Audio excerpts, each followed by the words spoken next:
হেমৱতী শীঘ্ৰে জনজাতি মৰ্যাদা প্ৰদান কৰক তাই হেমৱতী শীঘ্ৰে জনজাতি মৰ্যাদা প্ৰদান কৰক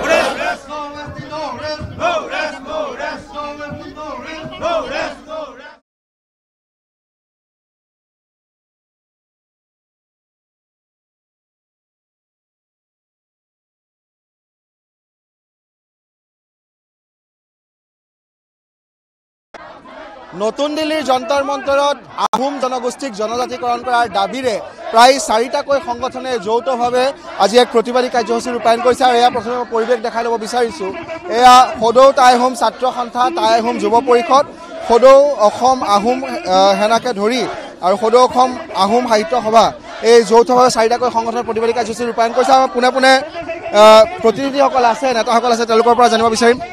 প্ৰায় দীঘলীয়া সময় ধৰি আপোনালোকে জনজাতিকৰণৰ দাবীৰে প্ৰতিবাদী কাৰ্যসূচী ৰূপায়ণ কৰি আছে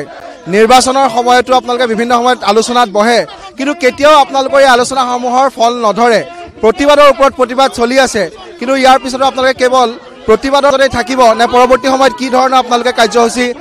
হাতত ল'ব নাই চাওক আজি টাই আহোমৰ গৰ্জন কাৰ্যসূচীৰ যোগেদি দেশৰ ৰাজধানী নতুন দিল্লীৰ যন্তৰ মন্তৰত টাই আহোমৰ 4টাকৈ সংগঠনে জনজাতিকৰণৰ ক্ষেত্ৰত চৰকাৰে যি আমাক চূড়ান্ত প্ৰতাৰণা কৰিছে তাৰ প্ৰতিবাদ কৰিবলৈ আমি ওলাই আহিছোঁ অতি দুৰ্ভাগ্যজনক লজ্জাজনক বিষয় আৰু 2014 চনৰ পৰাই আমাক নিৰ্বাচনৰ পূৰ্বে প্ৰতিশ্ৰুতি দি আমাৰ ভোট লৈ চৰকাৰলৈ আহি তেওঁলোকে আমাক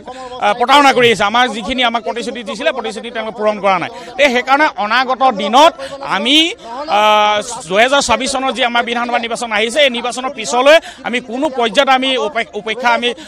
অপেক্ষা কৰি থাকিব নোৱাৰোঁ অসমৰ পৰা বিজেপি চৰকাৰক আমি উৎখাত কৰিম কাৰণ 15 বছৰ কংগ্ৰেছে শাসনত থাকি আমাৰ জনজাতিকৰণৰ দাবীটো পূৰণ নকৰাৰ বাবে আমি অসমৰ পৰা তেওঁলোকক বিদায় দিছিলোঁ গতিকে সেইকাৰণে বিজেপি চৰকাৰে আজি 10 বছৰ আমাৰ প্ৰতিশ্ৰুতি পূৰণ কৰা নাই সেইকাৰণে আমি টাই আহোমৰ গোটেইকেইটা সংগঠনে মিলি এই আজিতো শেষ সকিয়নি দিছোঁ এতিয়া চৰকাৰক সকীয়াই দিছে যে তেওঁলোকে অনাগত সময়ত যদি আহোম জনগোষ্ঠীক জনজাতিকৰণ নিদিয়ে তেতিয়া অনাগত দিনত প্ৰতিবাদী কাৰ্যসূচী ৰূপায়ণ কৰিব বা ব্যৱস্থা ল'ব কেন্দ্ৰীয় চৰকাৰে ৰাজ্য চৰকাৰলৈ ঠেলে ৰাজ্য চৰকাৰে কেন্দ্ৰীয় চৰকাৰলৈ ঠেলে কিন্তু তাৰ পাছতো আপোনালোকে কেৱল প্ৰতিবাদেই কৰি আছে প্ৰতিবাদৰ অন্য ভাষা কি হ'ব অনাগত দিনত চাওক আচলতে আমি গণতান্ত্ৰিক সংগঠন হিচাপে আমাৰ এটাই দায়িত্ব আৰু কৰ্তব্য আমাৰ দাবী পূৰণ কৰিবৰ কাৰণে আমি আলোচনা কৰিব লাগিব আৰু প্ৰতিবাদ কৰিব লাগিব আমি প্ৰতিবাদৰ ওপৰত প্ৰতিবাদ কৰি আহিছোঁ টাই আহোম সংগঠনসমূহে পৃথক অজস্ৰ প্ৰতিবাদ কৰা হ'ল বিগত কংগ্ৰেছ চৰকাৰ দিনত প্ৰতিবাদ কৰিলোঁ তেখেতসকলে আমাক ভেকু ভৰণা কৰিলে বিজেপি চৰকাৰ আহিলে আমি তেখেতসকলৰ ওপৰতো প্ৰতিবাদ কৰি আহিছোঁ আৰু বিজেপি চৰকাৰখনৰ মোদী ডাঙৰীয়াই শাসনৰ বাঘ জৰি পোৱাৰ 3 মাহৰ ভিতৰত আমাক জনজাতি মৰ্যাদা প্ৰদান কৰিম বুলি কৈছিল 3 মাহৰ নাম লৈ তেখেতে 3টা কাৰ্যকাল এতিয়া খাওঁ অৱস্থা হৈছে কিন্তু আজিলৈকে কোনো গুৰুত্ব দিয়া নাই গতিকে ভাৰতৰ ৰাজনীতিত নৰেন্দ্ৰ মোদী ডাঙৰীয়া গতিকে তেখেতৰ পৰা আৰু আমাৰ আশা নাই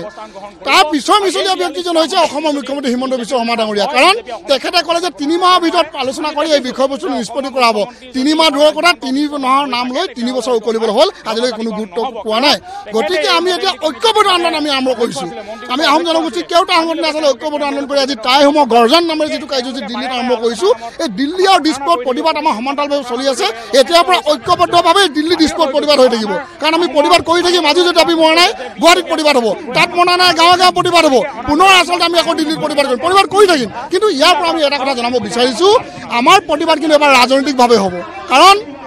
আমি বুজি পাইছোঁ যে ৰাজনৈতিকভাৱে তেখেতসকলক হল ঠাকত যেতিয়ালৈকে পেলাব নোৱাৰোঁ আমাৰ বিষয়বস্তুবিলাক লৈ তেখেতসকলে গুৰুত্ব নিদিব ইতিমধ্যে আমি যোৰহাট লোকসভা সমষ্টিত ডিব্ৰুগড় লোকসভা সমষ্টিত এই বিষয়বস্তুবিলাক আমি দেখুৱাই দিছোঁ যে আমি টাই আহোম জনগোষ্ঠীৰ লোকসকলে আচলতে শাসনৰ বাঘজুৰিত কাৰোবাক বহুৱাব পাৰোঁ আঁতৰাব পাৰোঁ এই কথাটো বুজাই দিছোঁ গতিকে এইবাৰ আমি আজি এই গৰ্জন কাৰ্যসূচীৰ যোগেদি আমি জনাব বিচাৰিছোঁ 26ৰ ডেডলাইন আমি দিছোঁ বিধানসভা নিৰ্বাচনত আগন্তুক হ'বলগীয়া 26ৰ আগত যদি জনজাতি মৰ্যাদা প্ৰদান নকৰে তেন্তে আমি ৰাজনৈতিকভাৱে আগবাঢ়ি গাঁৱে গাঁৱে সজাগতা সভা চুবুৰীয়ে ইতিমধ্যে আয়োজন কৰি আছোঁ কেওটা সংগঠনৰ উদ্যোগত ইয়াৰ পৰা আমি আচলতে ৰাজনৈতিকভাৱে প্ৰস্তুত কৰি চৰকাৰখন উৎসাহ দিয়াৰ ব্যৱস্থা কৰিব লাগিব আৰু সমান্তৰালভাৱে আৰু এটা কাৰ্যসূচী আমি গ্ৰহণ কৰিবলৈ গৈ আছোঁ সেয়া হৈছে এই বিজেপিৰ দলৰ পৰা আহোম জনগোষ্ঠীৰ যিসকল ব্যক্তিয়ে নেতা মন্ত্ৰীয়ে হওক বা তেখেতসকলে বিভিন্ন পদবী লৈ আহিছে তেখেতসকলক বিজেপিৰ পৰা ওলাই আহিবৰ কাৰণে আহ্বান জনাইছোঁ যদিহে 26ত তেখেতসকল আমাক জনজাতি মৰ্যাদা প্ৰদান নকৰে আৰু যদি আমাৰ কথা নুশুনি যদি সেই লোকসকলে যদি বিজেপি দল ত্যাগ নকৰে বিজেপি শূন্য আহোম যদি কৰি নিদিয়ে তেন্তে তেখেতসকলক সমষ্টিত আৰু নিজৰ নিজৰ অঞ্চলত প্ৰৱেশ কৰাত আমি বাধা আৰোপ কৰিম এই সিদ্ধান্ত আমি গ্ৰহণ কৰিছোঁ গতিকে বিজেপি চৰকাৰৰ প্ৰধানমন্ত্ৰীলৈ আমাৰ আহ্বান যদি অসমত চৰকাৰ লাগে 6 জনগোষ্ঠী জনজাতি মৰ্যাদা প্ৰদান কৰক, তাই আহোমক জনজাতি মৰ্যাদা প্ৰদান কৰক। যদি চৰকাৰ নালাগে আমাৰ ক'বলগীয়া নাই। আৰু বিজেপি বহিষ্কাৰ আন্দোলন কৰিবলৈ আমি প্ৰস্তুত হ'ম। যদি আমাৰ এই আন্দোলন দাবী কৰা আন্দোলন হৈ নাথাকিব, কেৱল বিজেপি বহিষ্কাৰ আন্দোলনত পৰিণত হ'ব যদিহে 26ৰ আগত জনজাতি নাপাওঁ। সন্মুখত 2026ৰ বিধানসভা নিৰ্বাচন, বিভিন্ন সময়ত আপোনালোকে প্ৰতিবাদী কাৰ্যসূচী ৰূপায়ণ কৰিছে, আলোচনাত বহিছে, কিন্তু তাৰ পাছতো কিন্তু আপোনালোকৰ কোনো বিষয়সমূহ চৰকাৰে গুৰুত্ব নিদিয়াৰ দৰে হৈ পৰিছে। সন্মুখত যিহেতু নিৰ্বাচন আছে, তাৰ পূৰ্বে চৰকাৰক আপোনালোকে কি আহ্বান জনাব বিচাৰিব? আৰু যদি চৰকাৰে 2026ৰ বিধানসভা নিৰ্বাচনৰ পূৰ্বে আপোনালোকৰ যিসমূহ দাবী আছে সেই দাবীসমূহ পূৰণ নকৰে, কি ধৰণৰ আহোম সংগঠনসমূহে ব্যৱস্থা গ্ৰহণ কৰিব বা আহোম জনগোষ্ঠীয়ে কি ধৰণৰ আচলতে ব্যৱস্থা গ্ৰহণ কৰিব? চাওক, আহোম সংগঠনে যেতিয়াৰ পৰাই সংগ্ৰামী সত্তাটোৰ লগত জড়িত হৈছে তেতিয়াই অসম আৰু অসমীয়াৰ কাৰণে মাত মাতিছে, জনগোষ্ঠীটো উদ্ধত কৰি মাত মাতিছে। কিন্তু এতিয়া জনগোষ্ঠীটোৱে আহোমৰ কথা ভবা নাই। আজি জনজাতিকৰণ বিচৰা হৈছে অসমৰ ভৱিষ্যতৰ কাৰণে। অসমত এতিয়া 33% হৈছে সন্দেহযুক্ত নাগৰিকৰ বসতি প্ৰদান হৈছে। 33 বেছি দিন নালাগে 17% বাঢ়িবৰ কাৰণে। গতিকে আমি জনজাতি বিচাৰিছোঁ এইকাৰণে অসমখন সুৰক্ষিত হ'বৰ কাৰণে। কিন্তু সেই কথাটো অসমৰ মাননীয় মুখ্যমন্ত্ৰী ডক্টৰ হিমন্ত বিশ্ব শৰ্মা ডাঙৰীয়া আৰু দিল্লী চৰকাৰৰ মাননীয় প্ৰধানমন্ত্ৰী নৰেন্দ্ৰ মোদী ডাঙৰীয়া কথাটো উপলব্ধি কৰিব পৰা নাই।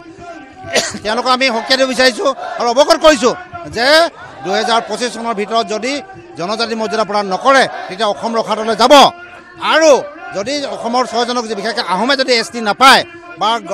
স্বায়ত্তশাসন ব্যৱস্থা কৰি নিদিয়ে তেতিয়াহ'লে কিন্তু আহোম প্ৰধান অঞ্চলত পাবৰ কাৰণে সাজু থাকিব লাগিব।